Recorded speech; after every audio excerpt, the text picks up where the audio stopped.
선생님 오늘 혹시 쇼츠 보셨어요? 오늘 하루 중에 쇼츠 보신 적 있어요? 아, 그럼요. 2024년에 옥스퍼드 대학에서 올해의 단어로 브레인 라트, 뇌가 썩는다. 조금 와닿네요. 네, 자극적이고 짧은 자극에 많이 노출이 되다 보면은 이런 이 두뇌가 라트 된다. 안녕하세요, 내부자들입니다. 네. 자, 오늘은 이제 매번 보는 뻔한 멤버들 대신에 아주 특별한 손님을 모셨습니다. 네. 소아정신과 전문의이자 또 유튜버시죠. 네. 우리 동네 어린이병원 우리 어린이 채널을 운영하고 계시는, 그래서 부모님들을 위해서 노고를 다 하고 계시면서 다양한 정보를 제공해 주신 박소영 선생님을 이 자리에 모셨습니다. 감사합니다. 네. 내부자들 채널이 정신과 의사 채널 중에서 거의 조상급이잖아요. 이제 오래됐잖아요. 그쵸. 네. 좀 선구자시잖아요. 부끄럽네요. 네. 그래서 그때부터 많이 이제 좋아했고 그렇게 이렇게 초대해 주셔서 영광입니다. 반갑습니다. 네. 오늘은 특히 이 소아청소년의 중독 문제에 대해서 이야기를 나눠보려고 해요. 보통 이제 중독이라고 하면은 성인과 관련된 문제 아니냐라고 많이들 생각을 하실 것 같은데, 요즘에는 이제 소아청소년의 중독 문제들이 점차 대두가 되고 있잖아요. 특히 이제 이번에 박소영 선생님께서 소아청소년 정신의학회 선생님들과 같이 중독되는 아이들이라는 책을 이제 발간을 하셨다라고 들었습니다. 중독되는 아이들 미디어 세상에서 현명한 부모로 살기라는 이제 제목으로 출간이 되었습니다. 그래서 선생님께서 말씀을 주셨듯이 이게 우리 중독이 더 이상 성인들만의 문제는 아니다. 그래서 특히 이제 거의 대부분의 성인의 정신과적인 문제가 소아 청소년기 때부터 사실은 그렇죠. 생긴 경우가 많잖아요. 그래서 요즘 부모님들은 우리 아이들을 어떻게 잘 키우느냐, 신체적으로 잘 키우느냐 뿐만 아니라 심리적, 정서적으로도 어떻게 잘 키우느냐를 생각을 하고 계신데, 그 중에 핫 이슈 중에 하나가 바로 중독. 그 중에서도 흔히 이게 바로 떠올리실 수 있는 게 아마 인터넷 미디어 중독이죠. 그렇죠. 네, 그래서 이번 책은 그 미디어에 관한 내용이라고 할 수가 있겠습니다. 이 미디어에 중독된다라는 것들 많이들 또 알고 계시면서도 걱정하시는 그런 부분들이 아닐까 싶어요. 그렇지만 그렇다면은 이거를 어떻게 다뤄야 되나, 언제 어디서부터 어떤 식으로 관리를 해줘야 되나, 이런 부분들에 대해서 잘 알고 계시지 못하는 분들도 많이 계시는 것 같습니다. 일단 부모님들께서 좀 가장 유의해야 될 상황, 이 미디어 상황에 있어서 이런 부분들은 좀 어떤 게 있을지 그 부분부터 이야기를 들어보면 좋을 것 같습니다. 사실 그 중독이라고 하면은 특징이 두 가지가 있잖아요. 중독이라는 건 특징. 지금 첫 번째는 내성이고 두 번째는 이제 금단이죠. 그렇죠. 그래서 뭔가 하나의 것을 하는데 하면 할수록 그 똑같은 결과를 얻기 위해서 그 양이 늘어나야 된다. 그게 이제 내성이죠. 예를 들어 우리가 흔히 생각하는 중독은 뭐 아이콘 중독, 그다음 니코틴 중독인데 뭐 술이나 담배 같은 경우도 똑같은 양으로는 이제 충족이 안 되고 더 많이 하게 되는 게 이제 내성이고, 그 다음에 두 번째는 금단인데, 금단은 이게 끊었을 때 이제 괴롭고 힘들고 못하는 것에 대해서 불편하고 이제 이런 것들인데, 미디어에 중독된 아이들의 특징을 보면은 이 사용량이 점점 늘어난다든지 혹은 미디어를 사용하지 못하게 됐을 때 괴로움을 보인다든지, 이 두 가지 특성을 가지고 있습니다. 그래서 우리 아이가 미디어에 좀 의존증이 있다, 미디어 중독이 있다고 보려면 미디어 사용으로 인해서 일상생활에 일단 저해가 오고, 그 일상생활이라고 하면 이 아이가 잠자고 먹고 생활하고 그 다음에 활동하고 놀이하고, 학생이라면 학교에 가고 친구들이랑 사귀고 이런 것에서 저해가 있는데, 이거를 끊으려고 해도 끊을 수가 없는 거예요, 아이들이. 그리고 이걸 끊으려고 조절하려고 하면 조절이 안 돼서 막 초조해하거나 불안해하거나 이런 모습들. 근데 좀 놔뒀더니 그 사용량이 점점점 늘어나는 경우. 이건 사실 내성과 금단 이 두 가지를 포함하는 거죠. 그렇기 때문에 우리 아이가 미디어 사용을 함에 있어서 이런 모습들을 보인다면 이거 좀 확인해 봐야 되겠다, 이러실 필요는 있으실 것 같습니다. 아하. 그러니까 보통은 이제 우리 애가 이제 중독인 것 같아요. 뭐 스마트폰이든 미디어든 중독인 것 같아요 하면은 말씀하신 대로 그냥 많이 사용하면 이제 그런 부분들을 이제 이야기를 하게 되는데, 단순히 이제 그렇게 보지 말고 우리가 일반적으로 사용하는 중독의 개념에 맞춰서 내성, 금단 그리고 네. 일상생활에 방해가 네, 되는지 네, 네. 요 세 가지의 좀 기준에 맞춰서 생각을 네. 해야 되는 거군요. 네. 이제 구체적으로 네. 미디어를 과도하게 사용을 했을 때 중독 수준으로 사용을 했을 때 아이들한테 어떤 영향을 이제 주게 되는지 이런 부분들에 대해서 좀 설명을 드려보면 좋을 것 같습니다. 네, 네. 특히 이제 뇌 발달적으로 네. 어떤 좀 악영향이 갈 수 있는지 네, 네. 여기에 대해서 좀 말씀을 부탁드릴게요. 네. 그 사실 미디어 자체가 가지는 악영향도 있겠지만 저는 가장 우선적으로 생각을 해야 될 거는 우리 아이들은 성장하는 과정이잖아요. 그러니까 이 아이들이 유아기에서부터 태어나서 유아기, 학령전기, 뭐 아동기, 청소년기를 다 거칠 때 이 아이들이 그 시기마다 꼭 필요한 자극들이 있잖아요. 필요한 자극과 경험이 있는데 미디어로 인해서 이러한 우리 아이들이 가져야 할 질적인 좋은 경험을 뺏어가는 게 이게 가장 첫 번째로 봐야 될 일이라고 생각합니다. 특히 이제 만 6세까지를 우리가 뇌 발달의 결정적인 시기라고 얘기를 하잖아요. 그래서 만 2, 3세 때는 우리 뇌에서 신경세포 가장 그 기본 단위 신경세포 뉴런을 연결시키는 시냅스라는 신경망이 사실 성인보다도 훨씬 많아지는 그렇죠. 과증식하는 시기인데 그러면 그 과증식하는 시기에 어떤 자극을 받았는지가 우리 아이들이 뇌 발달하는데 나중에 아동기를 가든 청소년기를 가든 가장 기초가 되는 거잖아요. 근데 그 시기에 만약에 미디어를 통한 자극만 받았다 하면은 사실은 그 자극이 질적으로 좋은 자극인가 하면은 뭐 누구도 아니라고 대답을 하겠죠. 그렇죠, 맞아요. 네, 그러니까 어쨌든 질적으로 좋은 자극을 받을 수 있는 시간을 빼앗아 간다는 네, 점에서 네. 이제 미디어가 제일 네. 좀 문제가 되는 것 같고, 뭐 조금 더 첨언을 하자면은 어쨌든 이 미디어를 본다는 행위 자체가 일방향 네, 네, 소통이다 맞습니다. 보니까 네, 네. 이 상호작용, 어떤 네, 네. 사회성의 발달에 있어서는 전혀 네. 좀 도움이 되지 않는 네. 그런 부분들이 있는 것 같습니다. 네. 네, 그래서 실제로 뭐 연구들을 보면은 뭐 사회성하고 관련된 어떤 뇌 특정 부위들의 네, 네, 네. 발달에 있어서 미디어를 많이 사용한 친구들은 좀 악영향이 있었다라는 네, 네. 그런 연구들도 있는 것 같고요. 네. 네.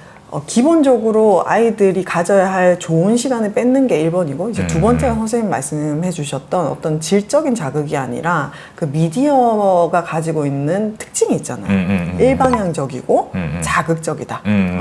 사실 이 자극적인 게 좀 미디어가 가지는 가장 큰 약점 중에 하나겠죠. 선생님 오늘 혹시 쇼츠 보셨어요?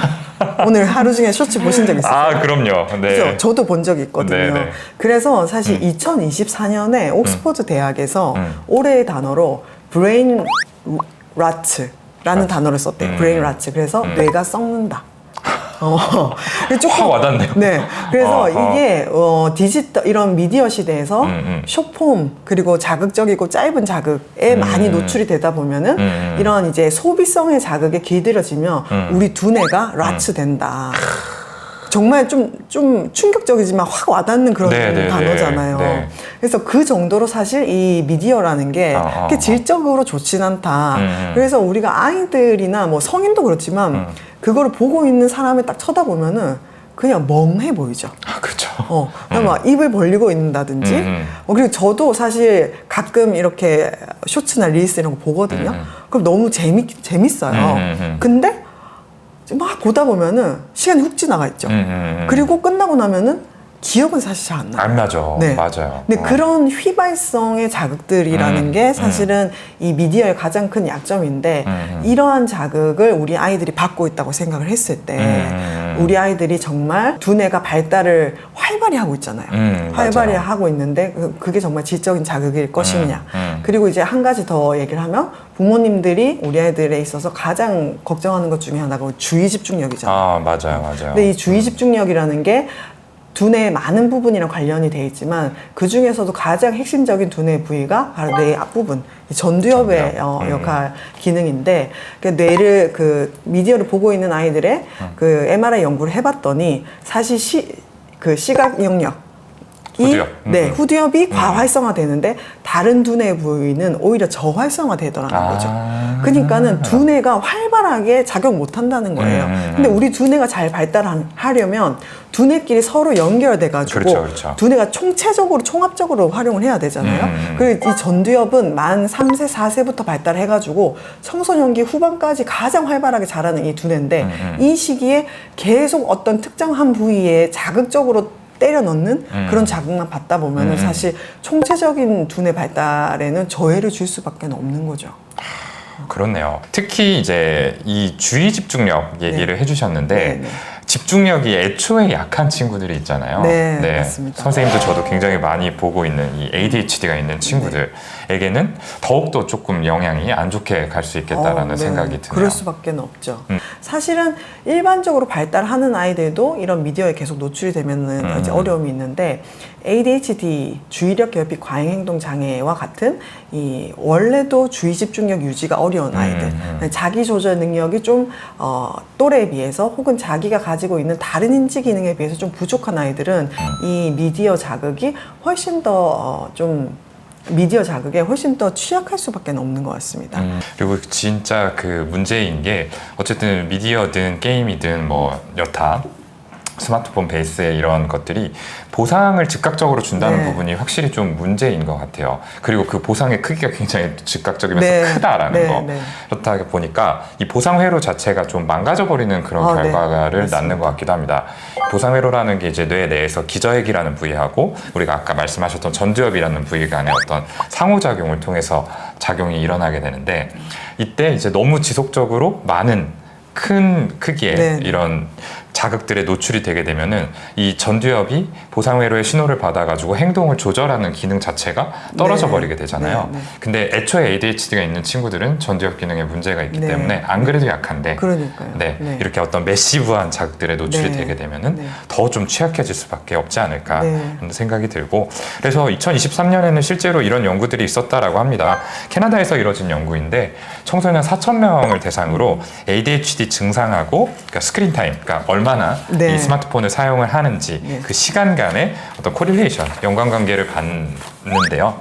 이 연구 결과 확실히 핸드폰 사용이 길면 길수록 ADHD 증상이 더 많았다라고 하니까 네. 미디어 사용이 분명히 부정적인 영향을 주는 거는 확실한 것 같습니다.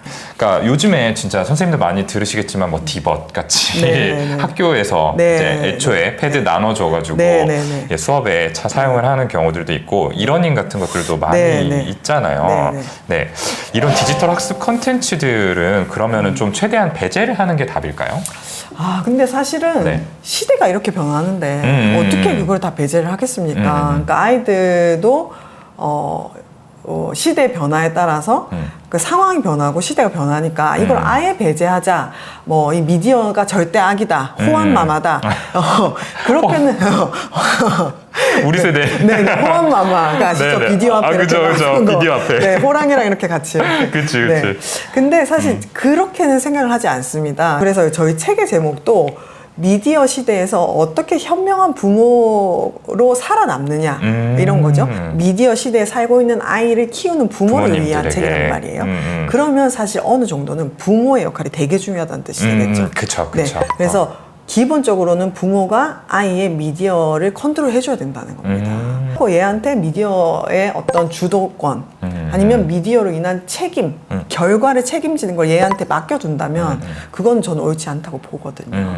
그러니까 어쨌든 우리 아이들은 아직까지 결과를 예측해서 내 행동에 책임질 수는 없잖아요. 그러니까 사실 청소년이라고 해도 어느 정도는 책임을 지지만 큰 바운더리는 부모가 틀을 잡아주고 줘야 한다고 저는 생각을 하거든요. 그렇기 때문에 아이의 발달 수준에 따라서 이 미디어의 전체 틀과 컨텐츠를 사용하는 상황 그리고 컨텐츠의 질 이런 것들은 부모가 알고 있어야 되겠죠. 그래서 특히 영유아는 아이가 미디어 노출이 됐다면 그거는 거의 뭐 99.9%가 부모의 부모로 인한 거라고 할 수 있겠죠. 아이가 뭐 이렇게 태어나가지고 가지는 않을 거예요. 않을 거 아니에요. 그래서 이제 그런 것들이 점점점 청소년기가 되면 사실은 부모가 컨트롤할 수 있는 이 영역이 당연히 이제 줄어들고 또 아이의 취향 청소년들은 취향 같은 것도 존중을 해줘야 되기 때문에 부모의 컨트롤할 수 있는 영역이 줄어드는 것은 맞습니다. 그렇기 때문에 아동 청소년기에 이 아이의 인지 발달 수준에 맞춰서 그래서 부모가 어느 정도는 컨트롤 해줘야 된다는 거죠. 그렇죠. 네. 그래서 이 방금 말씀하신 맥락에서 부모님들과 얘기를 나누다 보면은 사실 이런 질문들을 좀 받게 되는 경우가 네. 있는 것 같아요. 그래서 네. 어느 정도 허용을 해주면 좋냐, 네, 네. 뭐 몇 네. 시간 네, 이렇게 네. 조금 클리어한 답을 네, 원하시는 네. 경우들도 있는 그쵸. 것 같거든요. 네, 네. 아마 선생님도 이제 저와 같은 빌드에서 일을 네. 하시니까 이런 네. 질문들 많이 받으실 것 맞습니다. 같은데 네. 어떻게 좀 답변을 하세요? 그럴 때? 저는 기본적으로는 나이에 따른 가이드라인을 먼저 알려드려요. 그러니까 WHO나 미국 소아정신과학회나 그쵸, 그쵸. 우리 소아정신과학회에서 이제 24개월 미만, 특히 18개월 미만에는 미디어 노출 절대 하지 마라 이렇게 말을 하고, 그다음에 36개월까지는 하루에 1시간 미만 대신에 1시간 이상의 신체 활동을 하는 조건 하에 1시간 미만으로 보여줘라. 신체 활동을 미리 확보를 한 다음에 나머지 시간에는 그래도 1시간 미만으로 보여줘라는 거고, 그다음에 아동기에도 사실 마찬가지입니다. 아동기도 별로 그렇게 크게 늘어나지 않아요. 1시간에서 1시간 반 정도 하루에 보여준다면. 하지만 가만히 1시간 동안 앉아있는 건 별로 좋지 않다. 왜냐하면 신체 활동을 해야 될 나이니까. 그래서 사실 미디어 많이 보는 애들이 가체중이나 소아 비만도 많잖아요. 아, 그렇죠. 네. 움직임 자체가 네. 더할 테니까. 그래서 기본적으로는 아동의 수준, 청소년의 발달 수준에 따른 미디어 전체 시간이 있을 거고, 그 다음에는 다른 시간들이 충분히 확보되어 있느냐죠. 그러니까 저는 기본적으로는 이 아이가 잘 자고 잘 먹느냐, 잘 놀고 있느냐, 잘 뛰어놀고 있느냐, 이거를 기준으로 그 다음에 생각을 해야 될 게 미디어라는 거죠. 그냥 무작정 저희 아들은 뭐 이런데 미디어 얼마나 보여줘야 돼요? 이렇게 하면 사실 그게 아이들마다 답이 너무너무 다르잖아요. 맞아요. 네. 맞아요. 그래서 이게 정말 소아정신과 의사들이 뭐 답답한 것 중에 하나가 아니 한마디로 말해주세요 하면은 한마디로 대답이 잘 안 되잖아요. 정말 복잡한 요소들이 많은데 네, 네. 맞아요. 그리고 이제 ADHD가 있는 친구들 같은 경우는 아무래도 조절력이 더 네, 떨어지는 친구들이다 맞습니다. 보니까 방금 말씀하신 어떤 틀들이 네. 조금 더 명확하게 필요하다라는 네. 생각이 드는데요. 근데 그만큼 이 친구들은 좀 즉각적인 보상에 네, 길들여져 네. 있는 경우들이 많다 보니까 이 틀을 만드는 데 있어서도 애를 먹는 네. 경우들이 그게 제일 힘든 것 같아요. 네, 네. 그러니까요. 계속 기싸움 하게 되고 네, 결국에는 네, 이제 네. 사이도 틀어지고 네. 한다 이런 이제 얘기들을 자꾸 듣게 되는데요.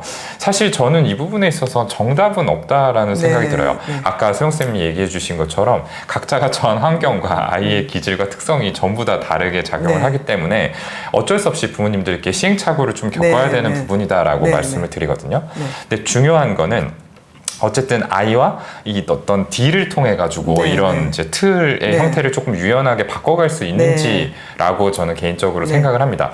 이 틀이라는 게 자, 뭐 방송을 봤더니 50분은 사용을 하지 않고 뭐 10분간은 사용을 해도 된대.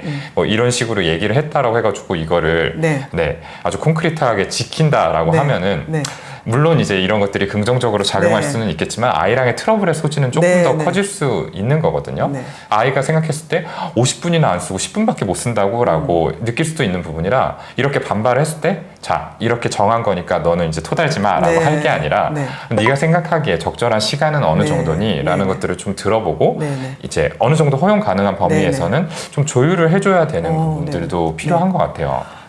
정말 저는 동의를 하는데 이게 제가 부모님들 특히 ADHD를 가진 아동들을 키우시는 부모님들한테 꼭 말씀드리는 거는 규칙은 대부분 다 해보셨거든요. 뭐 맞아요. 보상도 해보고 이거 해봤어요 이거 해봤어요 하시는데 그런 얘기 진짜 많이 들어요. 근데 그게 안 지켜지는 이유는 우리 아이한테 안 맞는 규칙을 정하는 거예요. 그러니까 너무 높은 수준의 거를 기대를 하는 거죠. 야 초등학교 3학년이면 너 이거는 그냥 해야 돼.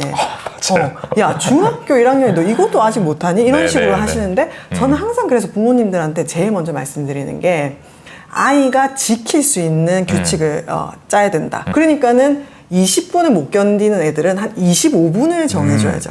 야 25분만 하면 너 10분 동안 하는데 엄마가 절대 토 안 달게. 너 아무거나 해 그 시간 동안. 그러고 나서 우리 다시 리프레시하고 다시 25분 하자. 엄마 생각에는 너가 딱 20분, 25분 했을 때 가장 머리가 반짝이는 것 같아. 그럼 우리 그런 식으로 해보자 해서 보상을 좀 더 잘게 줘야죠. ADHD 아이들은. 네. 그래서 보상을 좀 더 잘게 주시다가 또 그러면 이제 그런 질문을 하시거든요. 그러면은 계속 보상으로만 공부하면 어떡해요? 이런 질문 하세요. 그러면 이제 그때는 또 이게 하나의 킥이 들어가야 되는데 이제 물질적인 보상, 그러니까 핸드폰 보상과 더불어서 사회적 보상 같이 써야 되겠죠, 처음부터. 그래서 야, 너 원래는 한 15분 하면은 몸을 비비고 왔는데 이번에 보니까 너 20분 동안 딴 생각 전혀 안 하는 것 같더라. 너 25분 동안 집중 되게 잘하더라. 이렇게 아이의 변한 모습에 대해서 사회적 칭찬의 보상으로 같이 주셔야 됩니다. 이제 그러면은 우리 아이들, 그리고 되게 부모의 말에 별로 신경 안 쓰는 청소년들도 되게 기분 좋아하잖아요. 맞아요, 네. 맞아요. 그래서 그런 것들이 초반에는 물질적인 보상이었다가 점점 사회적 보상으로. 네, 사회적 보상. 그리고 이제 결국에는 자기 동기가 되는 거죠. 그래서 그런 식으로 좀 끌어가시는 게 ADHD 아이들에게서는 조금 더 유용한 팁이 될 수 있을 것 같습니다. 오늘은 이제 소아청소년 정신과 전문의 박서영 선생님을 모시고 중독되는 아이들 책을 기반으로 이제 미디어 사용에 대한 이야기를 나눠봤습니다. 아마 디지털 미디어 사용에 있어서 굉장히 고민을 하고 계시는 부모님들이 많이 계실 거라고 생각을 하고요. 특히나 ADHD가 있는 친구들의 부모님들께서는 더 큰 고민들이 있을 텐데 오늘 저희가 말씀드린 내용이 많은 좀 도움이 됐으면 하는 바람입니다. 유저들 구독자분들께서는 정말 이렇게 그러니까 정신 건강이나 심리학에 대한 엄청난 궁금증과 관심이 네. 있으신 분들 같아요. 근데 저는 개인적으로 한 아이에 대해서 이해하는 것이 한 사람에 대해서 이해하는 데 굉장히 도움이 된다고 생각을 하거든요. 그래서 저희 채널도 한번 놀러와 주시면 좋을 것 같습니다. 네.